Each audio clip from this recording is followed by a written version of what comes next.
September 1989. A man steps into a grocery store in Houston, Texas. He is not a tourist. He is one of the most powerful politicians in the Soviet Union. He walks the aisles in silence. He stares at the meat section, at the frozen foods, at the automated checkout scanners. And then, he breaks down.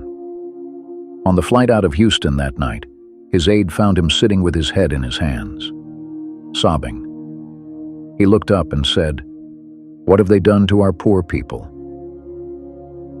That man would go on to dissolve the Soviet Union, and it all started in a grocery store. This is that story. To understand what broke Boris Yeltsin in that Houston supermarket, you have to understand the world he came from. The Soviet Union in the 1980s was the second most powerful nation on Earth. Nuclear warheads, a massive military, space technology that had beaten America to orbit. But there was something the Soviet state could never solve. Bread. Not missiles, not satellites. Bread. In Moscow in 1989, a Soviet citizen would wake up before dawn to stand in line, not to buy something special, to buy anything at all. Meat was a luxury. Fresh vegetables were seasonal at best.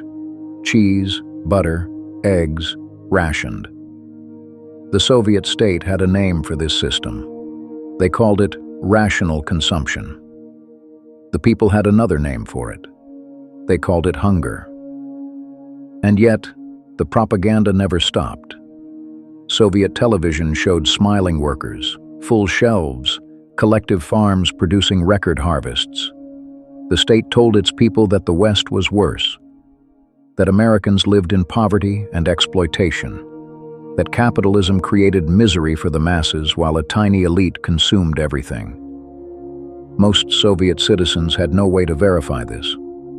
They had never been to the West. They had no internet, no uncensored press. All they had was what the state told them. And for decades, they believed it. But the Soviet leadership had a problem. Some of their own people, generals, politicians, scientists, were allowed to travel, to attend conferences, to visit NASA, to negotiate arms treaties in Washington. And every single one of them came back changed. Every single one. The first crack appeared in 1959. Nikita Khrushchev, leader of the Soviet Union, architect of the Cold War, arrived in the United States for a historic visit. He was confident, defiant. He had told the West, "We will bury you." He believed it. In Iowa, he was taken to a farm. Not a showpiece, a regular American farm. He watched mechanized dairy production, hybrid corn growing in perfect rows as far as the eye could see. He visited a self-service supermarket, a concept that did not exist in the Soviet Union. No counter, no clerk to ask permission. You simply walked in, took what you needed, and paid on the way out. Khrushchev stood in that store and said nothing for a long moment. Then he remarked that the Americans were an intelligent people, and that God had helped them with their rich soil. It was a revealing statement. Khrushchev was an atheist. The only way he could explain American abundance without dismantling his entire worldview was to invoke the supernatural. When he returned to Moscow, he quietly ordered self-service stores to be built across the Soviet Union. He never admitted why. But the crack was there. 17 years later, a Soviet Air Force pilot named Viktor Belenko landed his MiG-25 fighter jet in Japan and asked for asylum. He was brought to the United States. CIA handlers took him to a supermarket near Langley, Virginia. Belenko walked in and stopped. He turned to his handler and said, "This is a setup. You cleared the store. You filled the shelves. This is not real." His handler shook his head. "This is Tuesday afternoon. This is what every store looks like." Belenko did not believe him. So he began testing it. Every day, he would buy a new product, something he had never seen, and figure out what it was. One afternoon, he bought a can labeled dinner. He cooked it with potatoes and onions. It was delicious. Later, a colleague told him what he had eaten. It was cat food. Belenko sat with that information for a long time. American cat food was better quality than Soviet food for humans. The ideology did not survive that meal. These stories circulated quietly through the Soviet elite, whispered at dinner parties, passed between generals and ministers who had traveled and seen. None of them spoke publicly. To admit what they had seen was to admit that everything the state had told them was a lie. And so they stayed silent. Until Boris Yeltsin. If this story is hitting different than you expected, you are not alone. This is the Cold War they never taught in school. Stay with us. The best part is still ahead. September 16th, 1989. Boris Yeltsin lands in Houston, Texas. He is there officially to tour the Johnson Space Center. Mission control, shuttle simulators, the machinery of American space dominance. But after the tour, something unplanned happens. Someone suggests a quick stop at a local grocery store, a Randall's supermarket in Clear Lake. It is not on the itinerary. There is no time to prepare, no CIA staging. The store manager, Paul Yurga, gets 15 minutes notice. A Soviet dignitary is coming. That's all he knows. Yeltsin walks through the automatic doors and stops. The store is ordinary. Fluorescent lights, linoleum floors, shopping carts with squeaky wheels. But to Boris Yeltsin, it might as well have been another planet. 30,000 products on the shelves, 250 varieties of cheese, 14 kinds of mustard, an entire aisle dedicated to breakfast cereal. He walks slowly. His delegation trails behind him in silence. He stops at the meat section. Cuts of beef, pork, chicken, fresh, packaged, labeled, abundant. In Moscow that same week, Soviet citizens were standing in line for 4 hours to buy a single chicken. Yeltsin picks up a package of meat and stares at it. He puts it down, picks up another. He moves to the frozen food aisle. He is transfixed by the pudding pops, frozen dessert, individual servings, available to anyone who wanted one. A store employee offers him a free sample of cheese.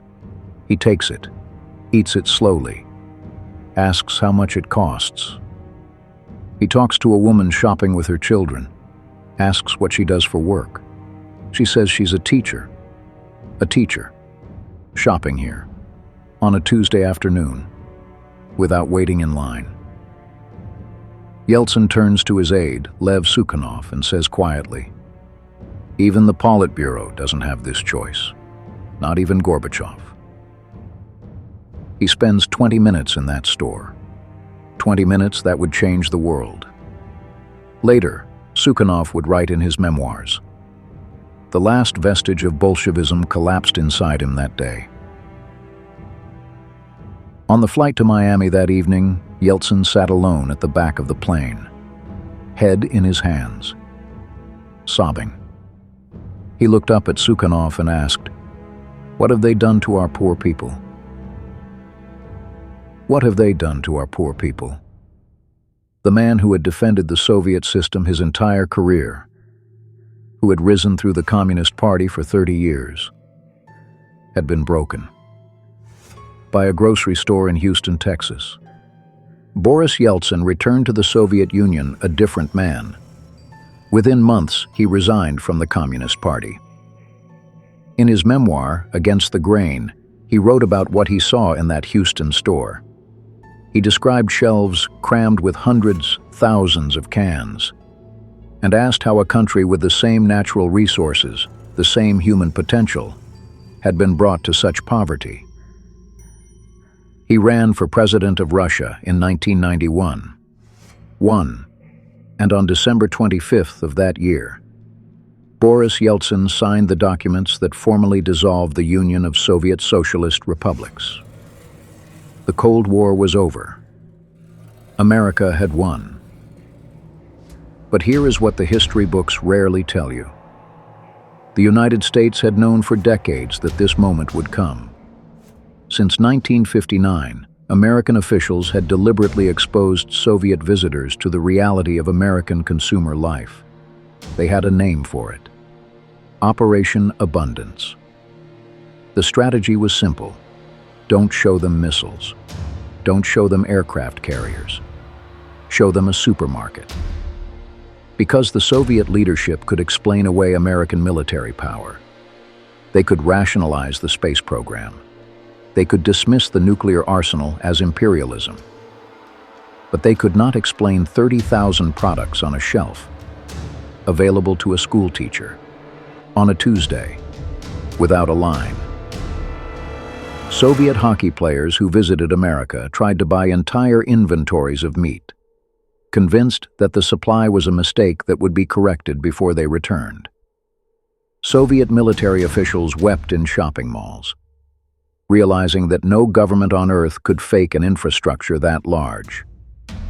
Viktor Belenko, the MiG pilot who defected, later said that the supermarket did more damage to Soviet ideology than any weapon America ever built. The arms race cost trillions. The space race cost billions. The supermarket cost nothing. When the Berlin Wall fell in November 1989, just weeks after Yeltsin stood in that Houston store, crowds of East Germans flooded into West Berlin. The first thing many of them did was walk into a supermarket and stand there in silence. The Cold War had been decided long before the last missile was aimed, long before the last spy was caught, long before the last wall came down. It had been decided in Iowa in 1959, in Langley in 1976, and in Houston in 1989. America did not win the Cold War with bombs. America won it with frozen pudding pops. And the Soviets never saw it coming. If this story stayed with you, there are more where this came from. Every week, Cold War Confidential brings you the declassified stories of how America won the Cold War, one secret at a time. Subscribe so you don't miss the next one. And if this episode earned it, leave a like. These stories deserve to be remembered.